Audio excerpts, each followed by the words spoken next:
Okay, what is up? Might as well film this before it blows up or anything crazy like that. Just kidding.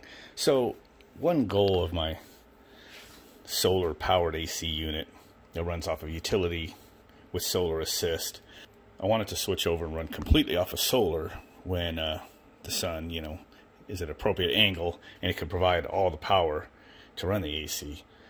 So I'm making an automatic transfer switch with the TRIAC here. This is simple. At first I was trying to do one that was like a DC to DC switching one at high voltage. Just not very familiar with that. It was going to take a lot more components. So this is going to be so simple compared to that. So I'm just using a TRIAC on the AC side going into the VFD here. And so what I'm doing, this was kind of challenging, the DC power going out, which you could kind of see it's bouncing around 300 volts.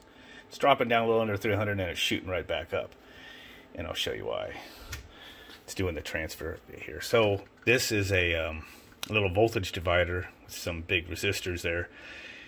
And I've got it fed into an optical isolator chip, but it's an actual, this is actually one of those chips that's a, what do you call it? A photovoltaic optical isolator. So basically you got your emitter, which is like a photodiode in there, but the receiver is not a like a regular TRIAC output, which is what this is, or a transistor output or whatever. It's a photovoltaic cell.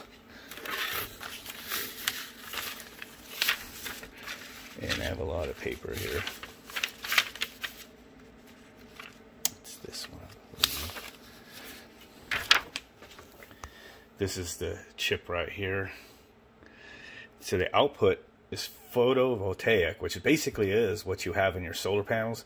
Basically, when you shine light on it, which is coming from the photodiode to the left, and then the PV is a photovoltaic, that it actually generates electricity out of the light. So the light coming out of the LED is producing voltage across that PV element, and then it doesn't make shit for current. It's all for voltage for like, this is actually made for like driving MOSFETs or whatever. All I care is I get a voltage that I can use out of that to down here, which I then take and go into this LM339 comparator chip, which has a very high input resistance, so it won't, sag that voltage. So basically using that voltage to compare to a preset point, got it divided down, and you see whenever that LED goes on is right when this sags just below 300 volts, and basically the voltage in the VFD drops below the set point I have. And it blinked so fast that time you couldn't quite catch it, but sometimes I see it. But it's just pulsing. It's pulsing this TRIAC just to keep the DC bus charged above 300 volts. And it's actually shooting, it's so fast it's actually shooting way up to like 340, just an instant it can switch. We'll see how it runs when it's actually got a load on it, but this works so far. So basically, going back, that's photovoltaic output going to the comparator output, is going to this photo isolator here, which has a TRIAC output, and then the TRIAC output I just have hooked up to the TRIAC right here. And that TRIAC is being gated whenever the output of the comparator is going on. The output of comparator goes on whenever the DC bus goes below my set point, which is about 300 volts. So you see it almost drop down to about 300. Sometimes it's a little over 300. And it's going to bounce right back up. So the reason I'm doing this is during the day when the sun is up, it can actually, the solar panels I have can actually keep the DC bus above 300 volts on its own. So at those prime points of the day where the sun, is between like, 10:30 a.m. and 1:30 p.m., for example, at that angle, it might just run this variable frequency drive, or the one just like it out in my AC unit, 100% without sagging down enough to bring on any utility power. Right now I don't have it that way. I have the utility power and the DC tied in together, and it's just splitting the current. It's not saving me. It's not utilizing what my solar is capable of. I want it to use as much solar as it can, and this automatic changeover device will do that. Basically, it's just going to keep the DC bus up to 300 volts. So whenever the solar is sagging, even if just a plane goes over the damn thing really low and it drops the output and it drops below 300, this will instantly keep the DC bus charged. It won't conk out, it won't trip, won't do any of that stuff. It's so fast. I mean, you can see how fast that it bumps up when it drops down. If I have a load, I'll hook up a motor. Ooh, I think I do have a motor in here. Should hook up a motor to kind of see how it responds.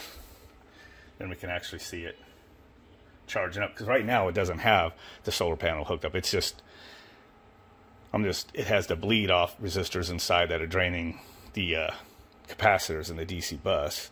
And as it drains down below 300, my device is turning on the TRIAC. And as soon as it goes up a couple volts, it turns it off.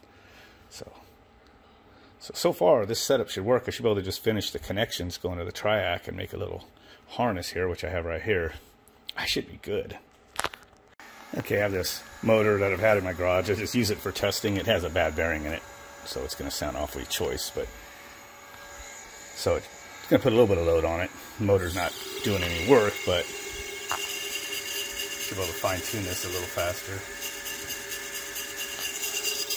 You can see that's just pulsing.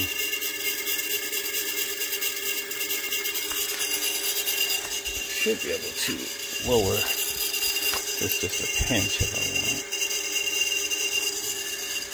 When it kicks on. Turn it up, it'll stay way high. See there? Turn it way down.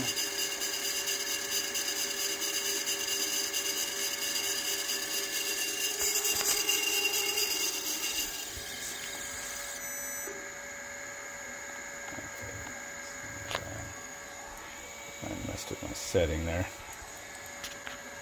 It was draining slowly. It actually saw it dip below 300 there a little bit earlier until I started running the motor. As long as it doesn't drop down enough to trip, it maintains enough voltage for the drive. That's good. And that's pretty much all we're doing.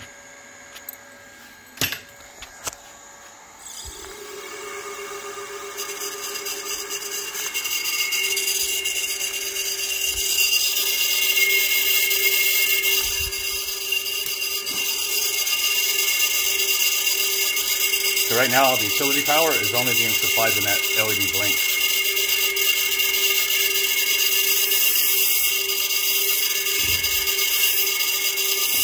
Trying to grab the motor with my hand and put a little load on it. So the capacitors, you know, are averaging out about 90. Nope. 70. So this is one I grabbed off the shelf. Forgot. You hear the bearings singing now.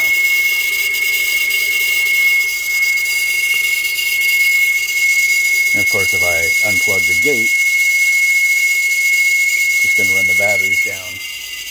There it goes. Looks like I let it go a bit under 300 volts before it actually tripped. Now it says under voltage. Okay, so just quickly made a harness here. Got the gate hooked up here. Move the resistor over to here, and then this one goes over here to the line, which looks like it's a little loose. So yeah, it's just pulsing the TRIAC just to keep the bus charged. And it basically doesn't kick on until it goes over 300. So even if it overshoots up a little bit, it doesn't matter because it will always turn off. And then the bus just so slowly sags as you don't have, you know, enough solar or whatnot. When, interestingly, I guess, when there's no solar power and it's running off utility, it's probably still going to pulse this off. Sometimes when it's got no load or low load, it'll have a duty cycle. Shouldn't really hurt anything. I mean, that's what TRIACs are for. They use these things, you know, to do the duty cycle on your heaters, you know, and your Aeon units and everything like that. So, doing the same thing. So, yep, just went barely under 300 and it boop, pulsed the TRIAC. So, that's kind of cool. Anyway, that's going to do it for the night. One cool thing is I got to test the UPS the other day when it doesn't have the face on it. The power went off for like almost an hour. I think it was 2 nights ago. This was just last night. I think it was just last night actually. But this computer was in the process of a major Windows update. Both my computers just did it, so it's like Windows whatever HU or UH, whatever version it is. So the power went off in the middle of that, but this sucker didn't skip a beat. And this is that Power Hog and 6-core AMD. Didn't miss a beat. Got all these 20 batteries, you know, on this 2200 watt UPS server mount. Just sitting on the wood there. So, yeah, it powered it. It only dropped the batteries down to like 90% or 88%, and when the power came back on. So that was awesome. I actually intend to like eventually run a cord through the wall into the behind the entertainment center in our living room, so it also powers off of this, in case you know, we want to watch some TV or something when the power's off for a while. Maybe put a lamp on there. I threw that lamp on right there yesterday to get some light in the garage here. So that was pretty cool. UPS in operation. There's another small UPS up where our modem and Wi-Fi is, so that stayed on. Anyway, that's going to do it. Hopefully my circuitry holds up, and hopefully you'll guys see in the near future hooking that up onto my AC unit out there. So benefit a little more from the solar power. That's the idea. Anyway, catch you guys later.